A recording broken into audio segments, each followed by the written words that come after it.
So the all-time low over the last, well, the low was made on January 5th of 2016, which is interesting because of what was going on in that period.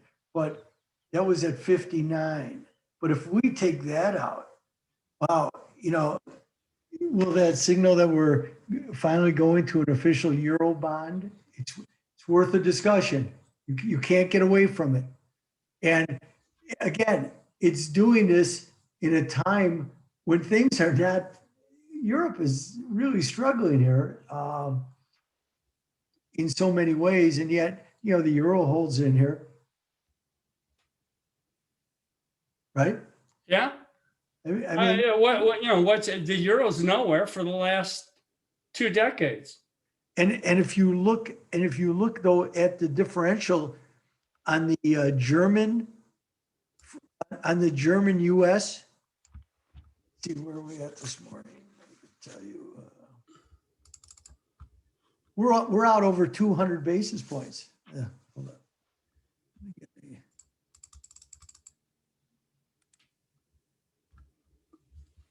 Yeah. And so if you look at this, this chart looks like it's between, whatever's going on. You can just see how it's trying to come up and fill that whole rollover gap with the discount and the coupons.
Yeah. So that breakdown is 284 in 2018. So if it's going to come back up, eventually that's where it seeks. And you're right, coming right up to this quarterly channel line for, a few decades. Yeah. I mean, that's what you guys were talking about. That's what authors was talking about too. Yeah.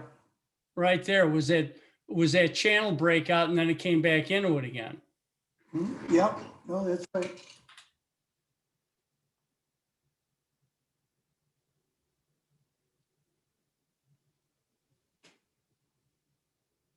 Yeah, and now they're just, here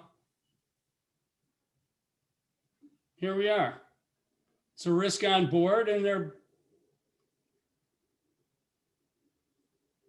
buying all the grains again. They're buying Brazil. And the oil, I think, probably bottomed yesterday. It was a perfect place to rinse everybody out at the 50-day. And, they'll close them unchanged or higher on the month.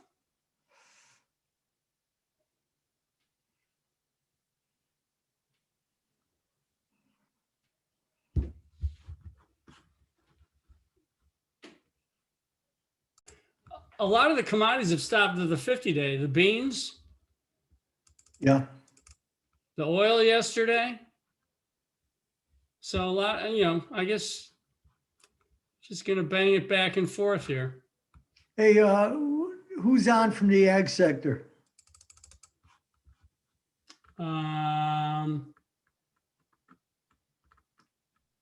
Seco was working. He's around. Yeah. The question asked, I'm hearing that the plains are very dry going into this planting season. Now, that means that I know that they can plant without interruption, but very dry. That's just what I'm hearing. I'm not, maybe that's why there are certain buyers out there trying to get ahead.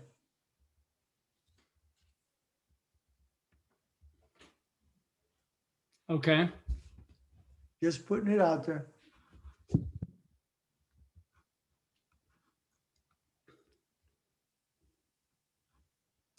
Yeah, I thought it was going to take a little longer to set up, but we'll You can put see. that chart up in terms of the soybean, if you use the Brazilian Real future, BR6M, divide the beans by BR6M on a continuation. And where do you see that friggin' chart?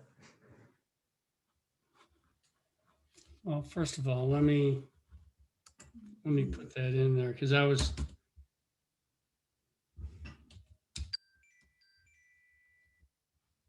Okay.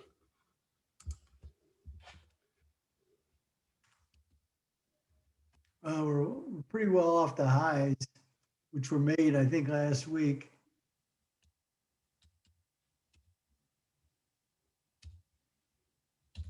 $81, almost 82 real to a bushel of beans. We're now down to 77.45.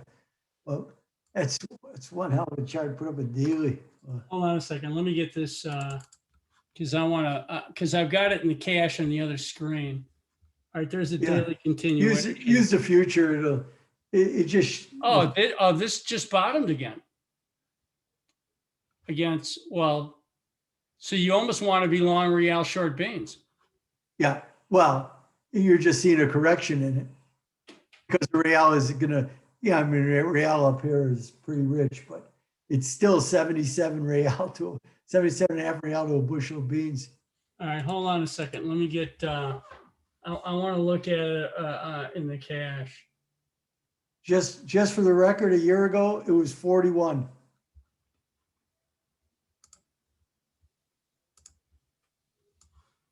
Okay, so there it is.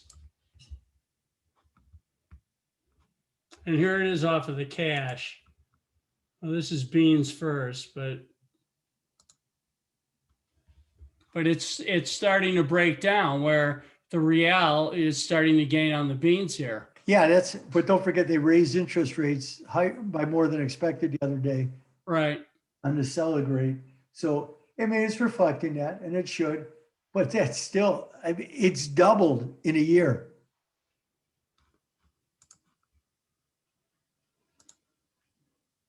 Whereas beans themselves, where were we last March? Let's see.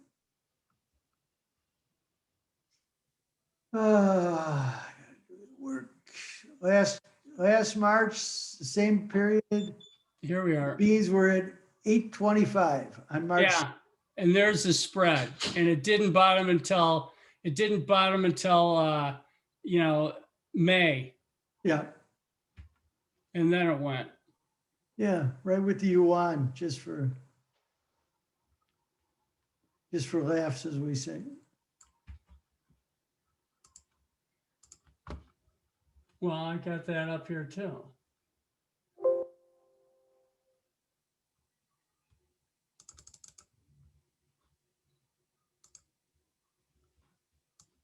Oh, okay. Hang on. I'm getting a poison pen alert from CQG. Poison pen. Yeah, they don't like what I have running. So okay, they want me to. Let's see if I can keep it running, or they want me to. That's it. Tell them to expand their. All right, now repeat that one more time. 200 basis points in favor of the U.S. Okay. I'm going to send you. Can you? If I send you this chart, Yeah, I can pull it up. Huh? Send it to what? Send it to my Whitewave at Gmail. Okay, will do.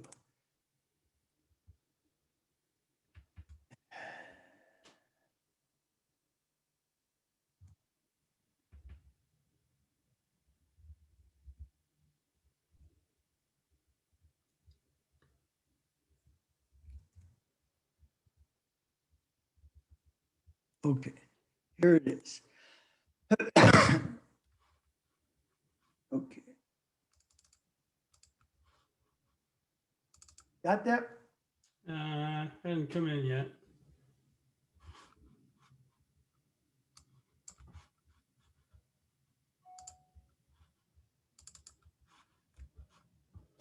Sounds like it's supposed to be here.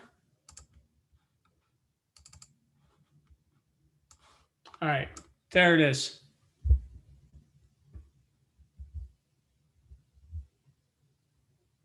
You see it? Yeah, it's up. Okay, so now you see it, and you see where it's saying that the high was made, meaning, well, it'll show it as the low because it's inverted.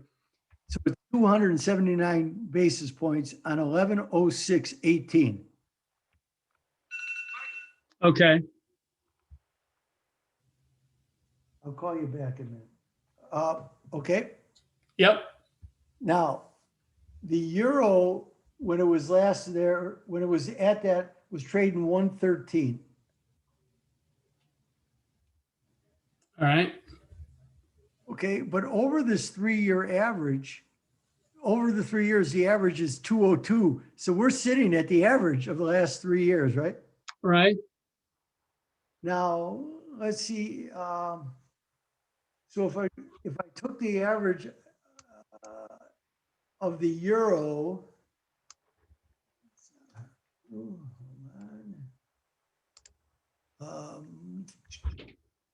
Yeah, it's our average is probably about that, about 112.5, if I'm figuring this right, and I think I am. Okay, Okay. so we're pretty much in sync there, except that we're not at 112.5. So the dollar is a little weaker than we would expect just on a pure euro, on a pure differential.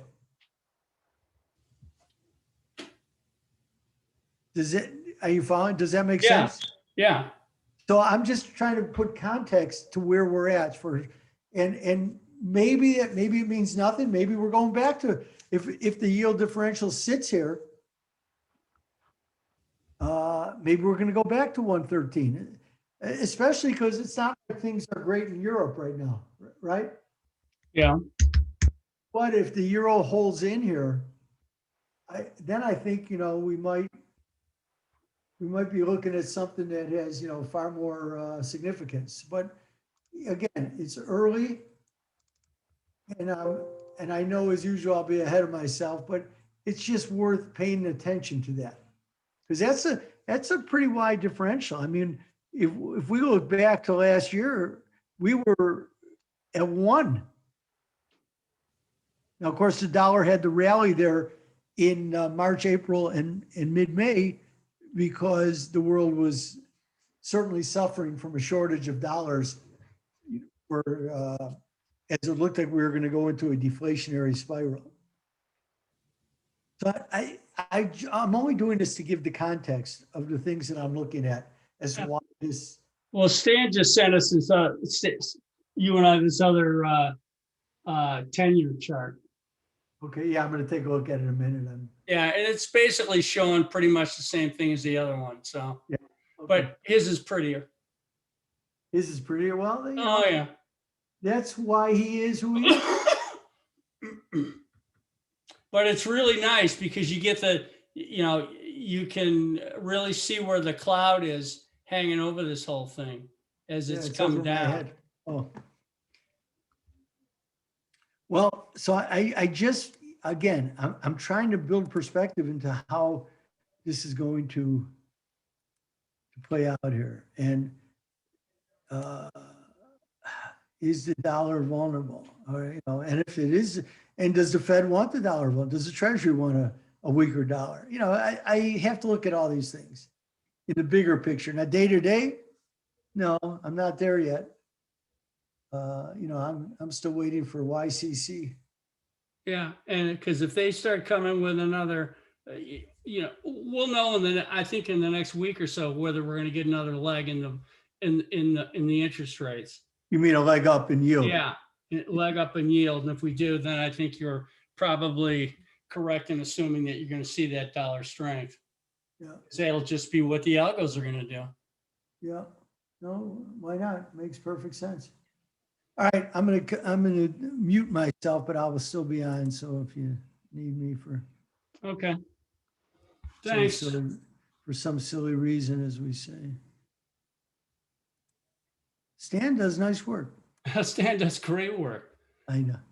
I have to give him a little shit. You know, he's a Jersey guy. Gotta give him a little crap. I learn something new from him every day. Who's from New Jersey? He's a New York boy. I thought you were a Jersey guy. Nah, I'm actually a Clevelander. Oh, now you really.